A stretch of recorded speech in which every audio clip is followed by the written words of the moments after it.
The Santa Claus has evolved into one of the most rewatchable Christmas movies, but it may not have been such a success if Disney hadn't stepped in and made a key change to the way Scott Calvin gained Santa's power.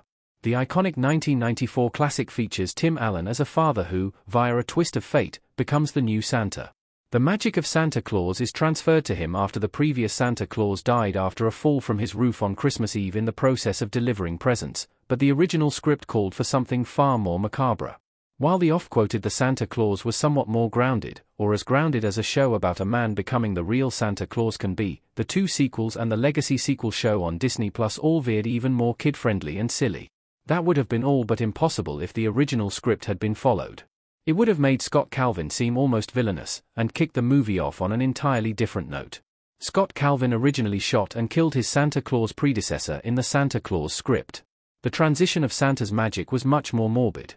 Scott Calvin looking scared in the back on the sleigh in the Santa Claus. In 2018 on The Tonight Show with Jimmy Fallon, Tim Allen revealed that the original script for the Santa Claus called for Scott Calvin to actually shoot and kill Santa Claus, per USA Today. The Santa Claus was written by two comedians, Leo Benvenuti and Steve Rudnick, and as a result, the boundaries were evidently pushed in the first pass at the story.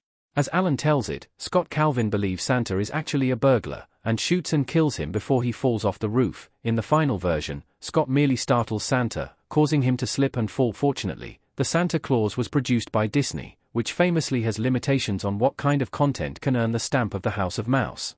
That was especially prevalent in the 1990s, and the head of Disney at the time, Jeffrey Katzenberg, but the kibosh on the grisly opening. As Allen told Fallon, the Santa Claus's original death twist wouldn't have been a mistake. That's far too dark a tone to set for a kid's movie. Having its main character murder Santa Claus right off the bat would have been a horrible mistake for any kid's movie, but especially for a Christmas movie that is meant to inspire positivity and belief in magic. While the Santa Claus does still technically start with Santa's death, his death is almost slapstick in nature, and ends with Santa in a silly position sprawled out in the snow. The transition of Santa's magic is treated as an accidental coincidental twist of fate that was meant to happen, while the shooting would have muted that element entirely. That opening might have killed the movie's success from the get-go, and if the Santa Claus doesn't become a hit, then the entire franchise likely never happens. Neither the sequels nor the TV show ever measured up to the original as far as critical reception is concerned, but in total the movie franchise grossed nearly $475 million worldwide. The dark original script for the Santa Claus would have been a major mistake that fortunately never came to pass.